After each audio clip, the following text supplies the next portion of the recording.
What's going on, guys? Dare here with fantasy football advice, coming at you with another fantasy football video. Today, it's Friday. You know what time it is. It is time to go over the wide receiver starts and sits as we head into week 10. That's right, guys. Double-digit weeks here. We are so close to the fantasy playoffs. Making the right decisions at this point in the season is vitally important. Just remember, if you do have two players valued very similarly, you definitely should double check our rankings. While we will go over the floors and the ceilings of each player, the range in which we have them ranked, if you have two players ranked very similarly, we definitely recommend checking out the rankings. Members of our website, of course, also gain access to our waiver information, the trade model, sports betting picks, DFS picks, and more. So if that's something that interests you, once again, go to our website, thefantasyfootballadvice.com. Link, as always, in the description box below. Before we do get into the video though, stat of the day. Yesterday's stat of the day was over the past 3 weeks, which wide receiver currently leads the league in weighted opportunity rating. Congratulations to Jace, you got this one right. As for today's stat of the day, which wide receiver currently boasts the league's best catch rate? Leave your answer in the comment section down below. We'll be happy to let you know who wins in tomorrow's video. With all of that out of the way, let's hop right into the first matchup. The first matchup we have Washington versus Detroit. Big news here, of course, Matthew Stafford. We are expecting him to play. Kenny Golladay, however, he will be out. But contrary to what we want to believe, Marvin Jones being a perfect start in this situation, he's let us down in so many situations we really can't buy in. Yes, he could get lucky and get a touchdown against Washington, but this is a game that has a very modest total, and even without Kenny Golladay last week against a much softer matchup in Minnesota, virtually night and day different, he still only received 4 targets. Had he not scored his touchdown, fantasy owners would have looked at him as a complete bust. Currently, Washington, they allow the least fantasy points to the position, so Marvin Jones, while he will likely be one of the top targets in Detroit this week, we don't see him as anything more than a boom bust flex. The only other receiver in Detroit we would consider starting, Danny Amendola, while he did receive double-digit targets a week ago, once again, that was against a very soft pass defense of Minnesota. Washington, it's a completely different situation. The game flow should be much slower, opportunities overall will be reduced, and for a receiver reliant on volume, that's going to greatly impact his production. For that reason, we're leaving him on the bench. On the other side of the ball, for Washington, Terry McLaurin, the only real receiver we're considering, he definitely has a ton of upside in this matchup. He's coming off of 2 phenomenal games and comes into a very juicy matchup from a passing perspective. For that reason, we have him ranked as a wide receiver 1. No other Washington receiver we're considering starting, so we'll move into the next one. The next matchup we have Jacksonville on the road against Green Bay. This game has a very big deficit. Jacksonville nearly 2 touchdown underdogs. That promotes a very pass-heavy game script for Jacksonville. The leading cornerback out of Green Bay, he may not play, which makes DJ Chark, Laviska Shenault both wide receiver 2s in this contest. On the other side of the ball, though, it's very simple. We aren't touching Marquez Valdes-Scantling, even if he's coming off of a very good game. No need to chase fantasy points when your fantasy season is on the line. Adams, of course, a top 3 option at the position, but you did not need me to tell you that, so we'll move right into Philly on the road against the Giants. This game has a very low total. Alshon Jeffrey may also play, but although he logged in a full practice this week, however, he's done this in the past, still did not play, so we do not have him listed as a starter. Travis Fulgham will be the highest ranked receiver out of Philadelphia. We have him as a wide receiver 2, and although Jalen Reagor has a ton of upside in a game with such a low total, a receiver who so far has been reliant on a big play, he's going to be a very high-risk flex play at best. On the other side of the ball for New York, Sterling Shepard, the highest ranked receiver we have, he's been receiving the most volume as of late. We have to go with him. However, in a game with such a modest total, we can't trust him as anything more than a wide receiver 3. Darius Slayton, a more high-risk boom-bust flex play, one that we would recommend you start at your own risk. With Sterling Shepard coming back, his opportunities, they're not as great as they were earlier on, and with the Giants being being home favorites, the odds of garbage time production, it's really not that high. The next matchup we have is probably one of the most interesting wide receiver matchups we have, considering there are several receivers in here that are fantasy relevant. We're of course talking about Carolina versus Tampa Bay. Starting with Tampa Bay though, there are 3 receivers of note. Of course, Mike Evans, Antonio Brown, as well as Chris Godwin. I will say off the bat, Carolina, they are pretty solid against receivers, so we would of course downgrade the opposing receivers in this matchup. It just makes it that much more cloudy when we're talking about 3 very capable receivers. If we do have to rank them, of course, since Antonio Brown is working his way into the offense, he's going to be at the highest risk, someone we could only recommend starting as a flex player.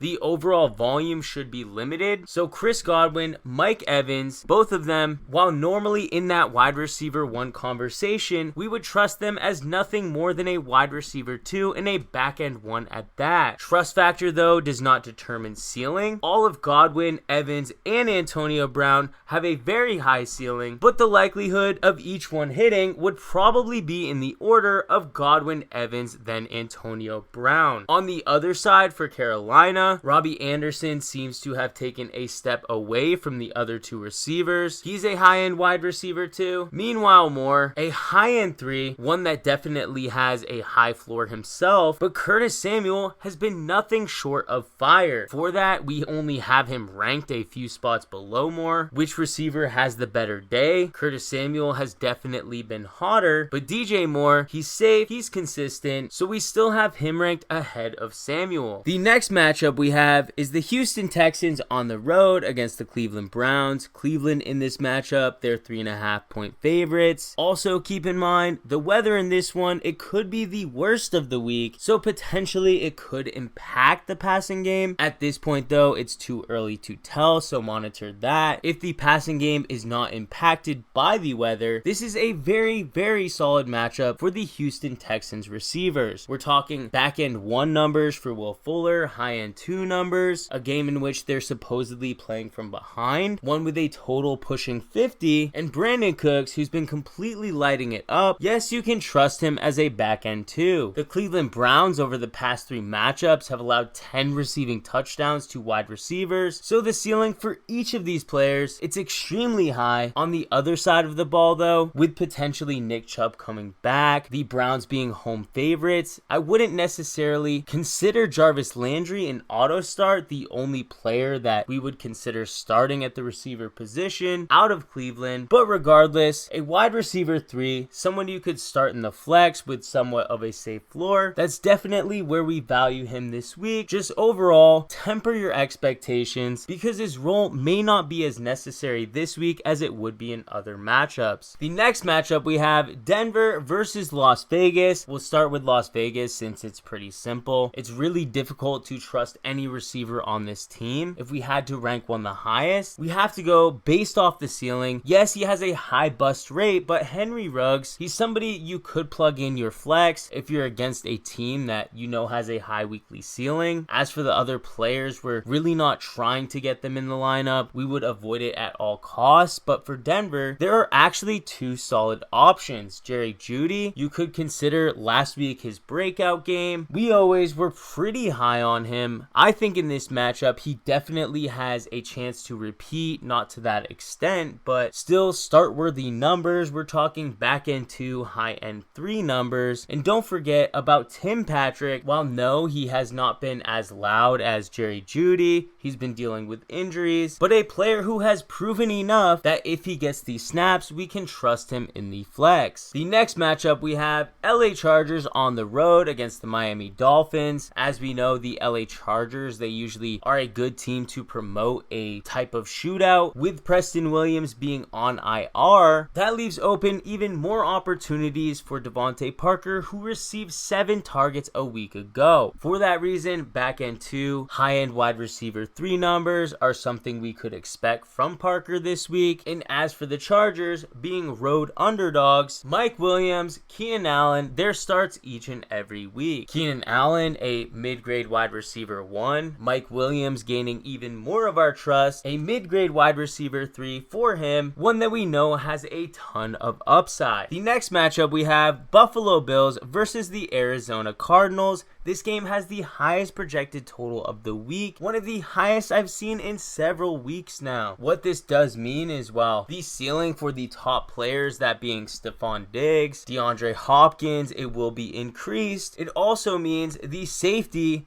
and likeliness that other receivers in this matchup will succeed, it is that much greater. John Brown, Christian Kirk, starting with Kirk, we have him as a top 30 option, and while John Brown may not have cracked the top 36, we would not be surprised if he put in a multi-TD finish. Cole Beasley, he could also be started as a high floor play. If you're looking for a player where you know what you're going to get from them, Cole Beasley can definitely be your guy.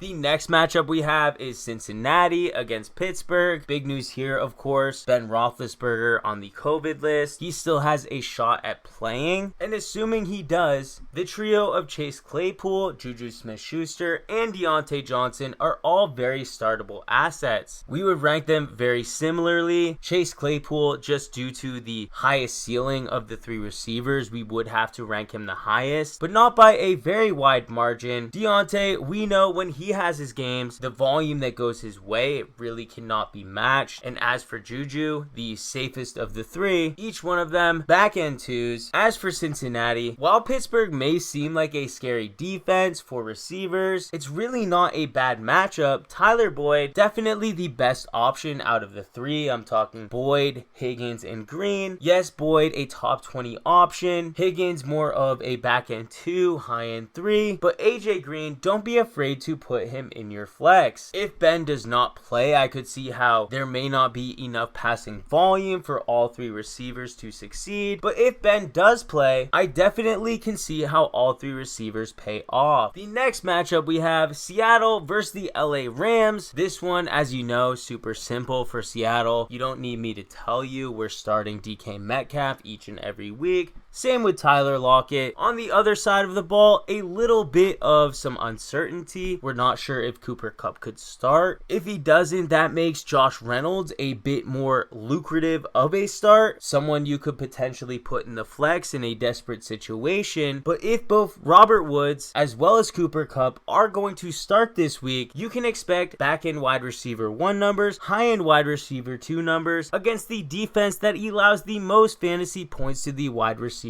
position. Up next, San Francisco versus New Orleans. As we all know, Michael Thomas made his long-awaited return. 5 receptions, 51 yards, a pretty modest total for a stud. In this matchup, it would be hard to rank him anything lower than a wide receiver 1. We definitely have him as a mid to high-end one because despite San Francisco having the name value of a strong defense, against receivers, they're around middle of the pack, and Michael Thomas showed us enough in his first week back to trust that if he gets the volume, he can produce. No other New Orleans receiver we're considering starting, but with the 49ers being nearly double-digit point underdogs in this matchup, Brandon Ayuk makes a really intriguing flex play. We would feel confident starting him as a wide receiver 3, one with a low floor of course, but definitely one that has a high ceiling. The next matchup we have is Baltimore versus New England. In this one, it's really difficult to trust any of the wide receivers because the quarterbacks have played so inconsistently. Jacoby Myers, Marquise Brown, well, the talent's there, the volume more for Jacoby Myers. When it comes to Marquise Brown, while he finds himself open, plenty of opportunities to get him the ball downfield, the results, they don't really match. So for that, both Myers and Marquise Brown, they're more of flex plays. This game has a very low total, one of the lowest on the week, so expecting a touchdown from either team, especially one of these receivers, it's just unlikely. So you're banking on a big play, something we of course want to avoid, but regardless, the talent, it's there. So Myers, Marquise Brown, they make flex plays in this matchup. The final game we have Minnesota versus Chicago, a divisional matchup. We have 3 receivers who are the main focus, starting with Minnesota, Justin Jefferson, Adam Thielen. while both of which typically would be pushing for wide receiver 1 type production. In a game against Chicago, one that's very limiting to wide receivers, we definitely have to downgrade them. The overall projected total is a mere 43 points. 43 points is the lowest on the week, and we all know that if Minnesota had it up to them, they would run on every possible play. Adam Thielen, Justin Jefferson, mid to back end wide receiver 2s, edge of course to Thielen, and with the Chicago Bears being a favorite, you would think that the overall passing volume going towards the receivers in this offense, it would be low, but we still expect a very solid game from Allen Robinson, because despite the volume possibly being lower, the Minnesota Vikings are top 5 in allowing fantasy points to the wide receiver position. So A-Rob, he's a mid-grade wide receiver 1. As for Mooney, as for Miller, not really people we would even trust in the flex though. But guys, that's gonna do it for this video. We really hope you enjoyed. If you did, how about hitting that like button? If you're new to the channel, please hit that subscribe button. We thank you all for watching, and we'll catch you on the next one.